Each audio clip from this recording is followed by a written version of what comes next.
जय श्री कृष्ण दोस्तों। आज हम आपको निष्काम कर्म योग के विषय में विस्तार से बताने जा रहे हैं। निष्काम कर्मयोग के मार्ग पर चलने वाला व्यक्ति ही अपनी समस्त इच्छाओं और आकांक्षाओं को परमात्मा को समर्पित कर देता है, जिससे उसे कर्म फल के प्रति उसकी कोई आसक्ति नहीं रहती। वह सदैव अपने कर्तव्यों एवं दायित्वों के प्रति तत्पर और सजग रहता है। वह अपने जीवन निर्वाह में संतोष की अनुभूति करता है। शरीर से कर्म और मन से चिंतन करते हुए भी वह सभी सांसारिक पदार्थों एवं व्यक्तियों के प्रति निरासक्त भाव ही रखता है।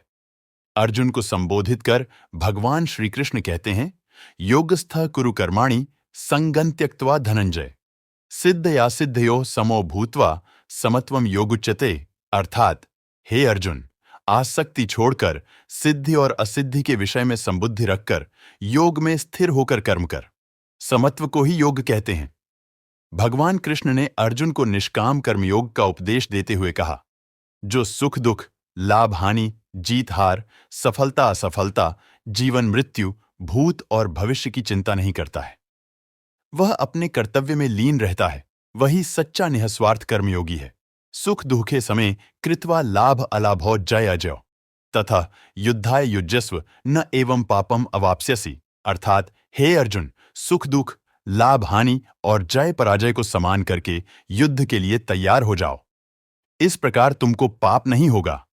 निष्काम कर्मयोग क्या है? निष्काम कर्मयोग, इसे हम इस प्रकार समझ सकते हैं कि स्वयं ईश्वर ने ब्रह्मांड के नियामक संचालक होने के नाते हमें ज्ञान और बुद्धि देकर हमें अपने कर्मों का स्वामी बनाया है।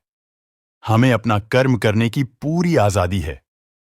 हम चाहें तो अच्छे कर्मों का मार्ग अपनाकर आध्यात्मिक उन्नति की ओर बढ़ सकते हैं या कुकर्मों में लिप्त होकर अपने पतन का मार्ग प्रशस्त कर सकते हैं। अच्छे और बुरे कर्मों के लिए केवल मनुष्य ही जिम्मेदार है। यदि हम मन की अपेक्षा आत्म प्रेरणा के अनुसार अपनी गतिविधियों का संचालन करते हैं तो हम कभी भी कुकर्मों की ओर नहीं बढ़ेंगे। अत कर्म का उत्तरदायित्व स्वयं पर स्वीकार न करने के स्थान पर ईश्वर को उत्तरदायी बनाना निष्काम कर्मयोग या अनासक्त कर्मयोग की गलत व्याख्या करना है। निष्काम कर्मयोग या अनासक्त कर्मयोग शब्द ही अपने वास्तविक अर्थ को भी प्रकट करता है। यह दो शब्दों से मिलकर बना है, अनासक्त और कर्मयोग। अनासक्ति का अर्थ है आसक्ति, मोह, प्रेम होना।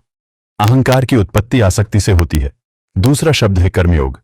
गीता इसे समझाती है, योग कर्म सुकौशलम, योग क्रिया में कौशल है।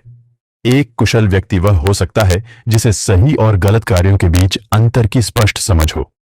कुशल शब्द के अंतर्गत सत्यम, शिवम, सुंदरम की आत्मा प्रवाहित होती है।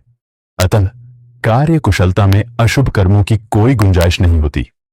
निष्काम कर्मयोग या अनासक्ति कर्मयोग का वास्तविक अर्थ यह है कि कोई भी कार्य कर्तापन के अभिमान को पीछे छोड़कर उसके परिणाम से अनासक्त रहकर पूर्ण कुशलता से किया जाना चाहिए।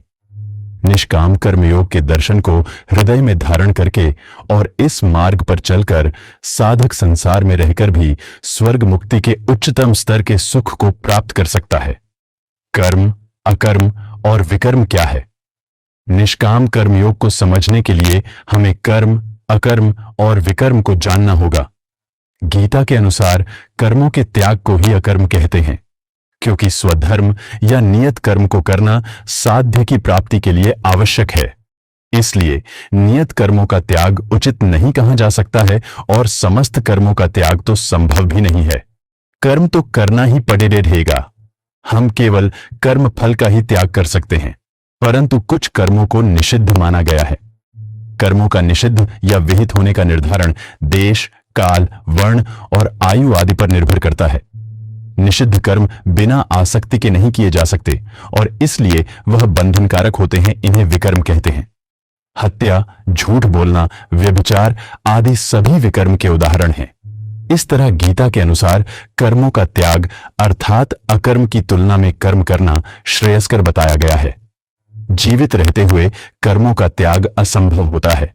इसलिए गीता में फल की आकांक्षा को त्याग कर नियत या विहित कर्म को करने का उपदेश दिया गया है। कर्म तो करना ही पड़ेगा, लेकिन उसमें अहंता और कर्तापन का भाव नहीं होना चाहिए। निष्काम कर्मयोग के अनुसार स्थित प्रज्ञता क्या है? हम अपने कर्मों में निष्काम कर्मयोग को कैसे सिद्ध कर सकते हैं? अनासक्त होकर किसी भी कार्य कैसे किया जा सकता है? क्योंकि निष्काम कर्म व्यक्ति से दृढ़ मानसिक स्थिति की मांग करता है। हम अपनी बुद्धि को स्थिर रखकर ही निष्काम कर्म को कर सकते हैं, क्योंकि सामान्य व्यक्ति की बुद्धि सदैव विभिन्न इच्छाओं के प्रति आकर्षित होती रहती है। उसकी इंद्रियां अपने विषयों में भटकती रहती हैं। लेकिन इसके विपरीत जो स्थित प्रज्ञ है, वह संपूर्ण कामनाओं को त्याग कर आत्मसंतुष्ट रहता है। दुखेष्वनुद्विग्न मना, सुखेषु विगत स्पृह, वीतराग भय क्रोध, स्थित धीर मुनिरुच्यते। अर्थात जो दुख में मन से उद्विग्न नहीं होता, सुख के लिए लगाव नहीं रखता और राग भय एवं क्रोध से परे होता है, ऐसे व्यक्ति को मुनिजन स्थित धी या स्थित प्रज्ञ कहते हैं। निष्काम कर्म योग के मार्ग पर चलने वाला व्यक्ति ही अपनी समस्त इच्छाओं और आकांक्षाओं को परमात्मा को समर्पित कर देता है, जिससे उसे कर्म फल के प्रति उसकी कोई आसक्ति नहीं रहती। वह सदैव अपने कर्तव्यों एवं दायित्वों के प्रति तत्पर और सजग रहता है। वह अपने जीवन निर्वाह में संतोष की अनुभूति करता है। शरीर से कर्म और मन से चिंतन करते हुए भी वह सभी सांसारिक पदार्थों एवं व्यक्तियों के प्रति निरासक्त भाव ही रखता है।